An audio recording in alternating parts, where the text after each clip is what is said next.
Alright guys, hopefully you stuck around for the tutorial. Now this trick is currently another one of my favorites. It's just such a great trick. It gets people every single time. One thing I really love about this effect in particular is you can be super creative with it. Again, this is a card to anywhere effect. You can literally make the card appear in the most impossible location ever. You can make it appear in the card box, in your pocket. If you have crazy misdirection skills, maybe in a spectator's pocket. You can bury it in your backyard for all I care. Be super creative and come up with some really sick locations for this. Anyways, let's just get into this tutorial.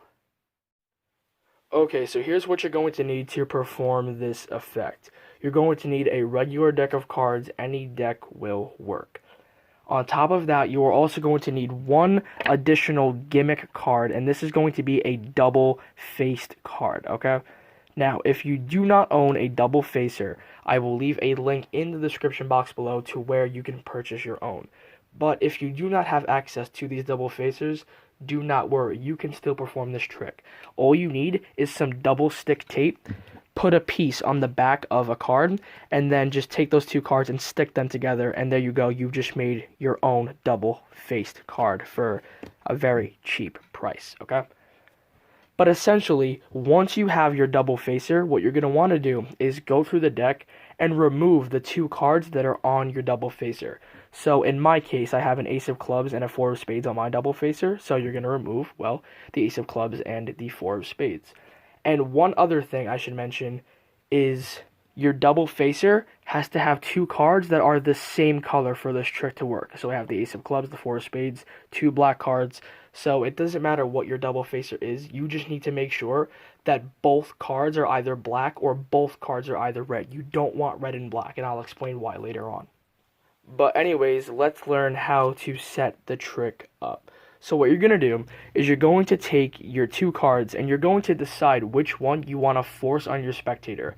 In my performance, I use the ace of clubs, so we'll use the ace of clubs again just to keep this consistent. As far as the other cards go, you can actually just get rid of it. You don't need it for this effect. Just get rid of it, set it aside. You do not need it for this effect. You're going to take the normal ace of clubs, and you're going to put this in your impossible location. So for this example, again, we will just use the card box as so, okay? Then you're going to take your double facer, and you're going to stick it in the second to last position with the force card facing up. So again, in my case, it'll be the ace of clubs. Once you have done that, you are ready to go. So to start off this effect, what you're going to do is just take the deck and spread it on the table to show that all the cards are completely mixed up and they are in no particular order. Now, I know what some of you guys may be thinking. What happens if they see the ace of clubs?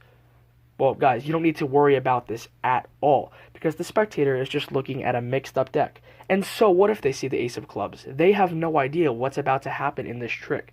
The spectators are not going to think to themselves, uh-oh, oh boy, I saw the second to last card. Oh, I got the magician this time. No, not at all. They are not going to think that. Just play everything cool. So just spread out the deck, show it's all mixed up, come back, and then now you are ready to go. So you're going to go ahead and give the cards a quick shuffle. You're going to want to do an overhand shuffle for this trick. You don't want to do a riffle shuffle because if you do a riffle shuffle, what's going to happen is they're going to see that face-up card, since it's a double facer, flash by. So in order to avoid that, you're just going to do an overhand shuffle.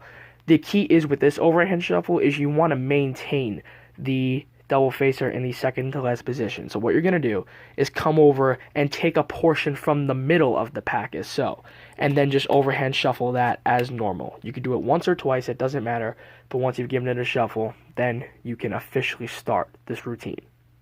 So from here, you're going to demonstrate how the spectator is going to pick a card by secretly doing a Hindu force. Now, I'm not going to go over how to do the Hindu force in this tutorial because I am trying to consolidate time, and plus it is a basic card force, so if you do not know how to do it already, I will leave a link in the description box below to a tutorial. But essentially, all it is you're going to be peeling off cards from the top of the deck, and wherever the spectator calls out stop, you're just flipping over to show the bottom card, and it's left unchanged.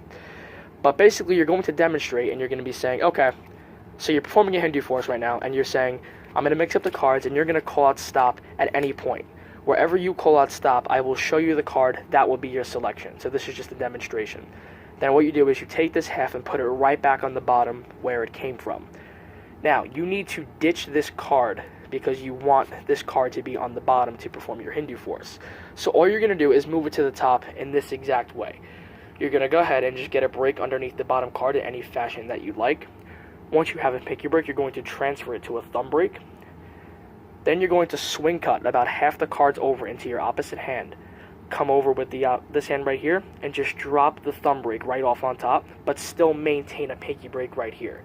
And then all you're going to do is just cut the cards right at the break. So essentially, again, all you've just done is moved that bottom card to the top. So now your force card can be in the position for the real Hindu force.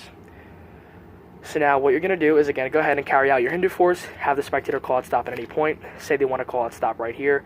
Of course, you'll show them the card, and it looks like they had a free choice, but obviously it is a force. So now they keep this card in mind.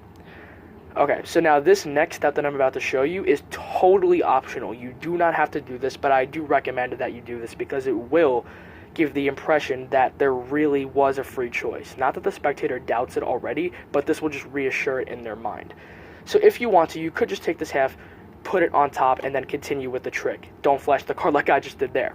Or again, you can do this extra convincer. What you can do is you can come over, but instead of peeling cards off the top, you're going to peel a section off the bottom. So now this will leave the ace of clubs in the middle. And then you're going to say, oh, you could have picked the 7 of diamonds.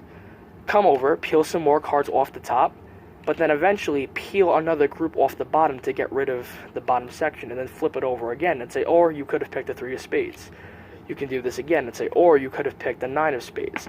So this is just, again, a reassurance, a really big convincer that they really could have picked any card in the deck.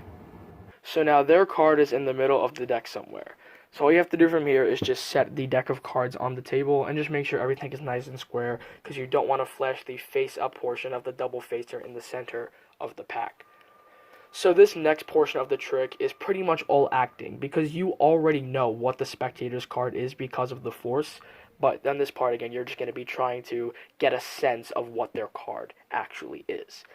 So for here, all you're going to do is just be waving your hand over the deck. You're going to say, okay, I'm trying to get a sense, and then all you're going to say is, I think your card is, and then just say the color of the card that you forced. And I think this is pretty obvious when to say this, but if your double facer is black, then I obviously say, okay, I think you picked the black card, but if your double facer is red, you're going to say, okay, I think you picked the red card. Of course, you're going to ask them, am I right? And then, of course, they'll say yes. So you're going to say, okay, cool. I was able to kind of narrow down the color, but I still don't know what the full card actually is. So I'm going to go through the deck and see if I can pick out your card. But even if I guessed like 1 out of 26, that's still not really good odds. So just to make this fair, give me a little bit of a chance here and let me take 4 guesses. So essentially all you're going to do is you're going to go through the deck as so, and you're going to pull out 4 cards of the color corresponding with the selection. So again, if you force the black card on them, you're going to pull out 4 black cards. But if you force the red card on them, you're going to pull out 4 red cards. There's just one key here. When you're going through the deck, again, in this case, I'm going to be pulling out 4 black cards. You want to make sure the card that, or when you pull out their card, you want to make sure that it is the 3rd card that you pull out, okay? So you're going to go through the deck and just pull out cards that you think will work nice. So I can say, okay, I think this is your card. I think this could be your card. And now, again, the 3rd card you pull out, you want to be there. So now I'll pull out their card, and then I'll pull out another random card. So you're going to pull out your 4 black cards here and just set the rest of the deck down, okay? Now the reason that you want their selection in the 3rd position is because you're about to transfer it to the top in just a moment. And the way that you're going to do this is by splitting the pack into 2 groups of 2, showing off the cards as so, and then taking this bottom portion and moving it to the top. And this will just be the most natural action, because you have 2 and 2. Split, show, move to the top. That looks extremely natural. However, if you had it, let's say the 4th position, and you needed to move it to the top, you would split it just like this. You'd have 3 cards in one hand, 1 card in the other, and move. That just doesn't look right. It doesn't look like a natural action, so the spectators will be suspicious. That's why you want it right there in that 3rd position for the most natural action of moving it to the top possible. Now, one thing I just want to say before we keep going here is just keep in mind that, again, their selection is part of this double facer still. I just want you to remember that because that is going to be important later on. So now you have their selection on the top, but again, you still need to act like you have no clue what their selection is. So now, this is the phase of the trick where the 3 cards that are not their selection are going to flip over face down. Now, I'm sure you magicians already know how this part is done, but all you need to do is what is known as a half pass. Now, a half pass is essentially flipping over cards underneath the cover of your fingers and the top portion of the pack. So in this scenario, all you need to do is just get a break underneath the top card. You're going to come over, grip the cards in this grip. You have your thumb at the back, and you have your 4 fingers here, and you're also going to be tilting down. So you want to practice this move in a mirror to make sure that you have the angles correct. But once you have the cards in this position, you're going to take your index finger. I'll remove this top card so you can actually see what it looks like. You're going to curl these 3 fingers right here, and you're going to take this index finger and curl it on the bottom of this pack as so. And all you're doing is just using those fingers and curling to flip that pile over right underneath that top card. I'm not going to go too in-depth with this move because most of you should know how to do it already. But again, if you don't know how to do it, I will leave a link in the description box below. So essentially, at full speed, the half pass, we get the break, should look a little something like this. Okay, do it a little bit better than that. I did kind of rush it there for the sake of time. But once you've done your half pass, you're going to have 3 of these face down cards as so. Okay, but you want to keep this square because you don't want to reveal that just yet. And you're going to set the cards down on the table. And now you're going to explain to your spectator that all of the cards are about to flip over in front of their very eyes, except for theirs with just a snap of your fingers. So essentially, all you have to do is come over, snap your fingers, act like it didn't work because nothing happened, and say, oh, I guess I screwed up. But then as you push the cards over, you're going to say, oh, well, look at this. And again, you need to act surprised. And be like, oh my god, 3 cards actually flipped over, and I guess this would make sense if your card was the top card. Was this your card? And of course, they're going to say yes. Now again, just remember, this is the double facer, so don't flash this side. And now, this is where the kicker is going to come into effect. Because the spectator is going to already be amazed at this point. But now you're going to confuse them a little bit, and you're going to say, wait, you picked the ace of clubs? Hold up.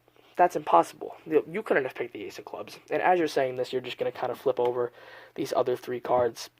And then you're going to be like, well, we have these 3 cards here, but you said you picked the ace of clubs, right? And then, just act all confused at this point. And you're going to be like, wait, that can't be right. And now, this is where the double facer is going to come into effect. Because what you're going to do is you're just going to show them the ace of clubs again and just ask them again, but you really picked the ace of clubs? And as you're drawing attention to this card, you're just going to get a pinky break right underneath this top card. So just push it over and catch a break as so. You're going to take the ace, put it right on top of their card. And all you're going to do is do a double lift, flip both cards over, take the top card, and set it down. And this is why the double facer helps, because now the 4 is showing, and that's why the double lift will make it look like it vanishes. So again, when you do a double lift, essentially, I'll flash it. This is what it looks like. You can see now the ace just vanishes because of the double facer. So again, get the break, set the ace on top, do a double lift, set what appears to be the ace down is actually a random black card because the ace, again, is right here behind the 4. So at this point, you're just going to say, all right, we'll set the ace down, and that leaves us with our other 3 black cards. And while you say that statement, these are the other 3 black cards, you're going to show off these 3 cards in a very convincing manner. All you're going to do is hold the cards in mechanics grip as shown. You're just going to flip over the whole pile, flip it back over, push off the top card. Flip the whole thing over, flip it back over, push off the second card, flip the whole thing over, flip it back over, and drop that card. So it just looks like you're showing the cards casually, dropping them on the table for no apparent reason, but what you've actually just had the opportunity to do is hide that ace of clubs. And the reason why this works is when you flip over the entire packet and push off this top card simultaneously, it kind of looks like that you are showing the back of this 4 of spades, but in reality, you're actually just showing the back of this 6 of clubs all the way over here. It just looks like this. Looks very convincing, and then you would just carry out the rest of it as so. So now you've shown that the ace of clubs is not over here, and to the spectator's ultimate surprise, they'll see that this card is also not the ace of clubs, and they're just going to be shocked at this point, but there's still a really cool part that's about to come. So now all you're going to do is take this card, put it on top of the other three, pick them up, and once again split it into 2 groups of 2 and transfer that bottom portion to the top. And all this has done is just moved that double facer into the second position, and that's exactly where you want it. Now, I forgot what this is called. If you know what the name of it is, drop it in the comments below. But this is also just going to show all 4 cards as normal and hide the double facer. The way you're going to do it is, again, hold the cards at Mechanics grip. You're going to push off the top card, flip over both piles, and show the backs, okay? So you're showing the back here, and you're showing the back of what appears to be this card, but is actually the card all the way in the back. So you push off, show both, drop this card, and then just push this card over. Once again, just push over this card, and then just to keep it consistent, show both, and then put both cards on the table. So in full speed, it will look a little something like this. Just shows the cards all off cleanly. They'll see there is no ace of clubs, and then allow your spectator to go ahead and just inspect the entire deck, because there will be nothing to find whatsoever. And then, of course, to finish off this routine, just guide your attention to the card box or whatever impossible location that you decided to put your card in, and then have your spectator discover that their card was actually in that location the entire time, and you will have blown their minds. So yeah, that is pretty much it. But one thing that I do want to leave you off with is that your double facer is still in this pile. So what I would do is just take these cards, put it in the deck, and just pack up, leave, just so they cannot find any evidence. But yeah, that is pretty much it for this video. I hope you guys enjoyed this card trick. Again, let me know what you guys think in the comment section below, and I will see you guys for my next video. Cardtrix 8 signing off.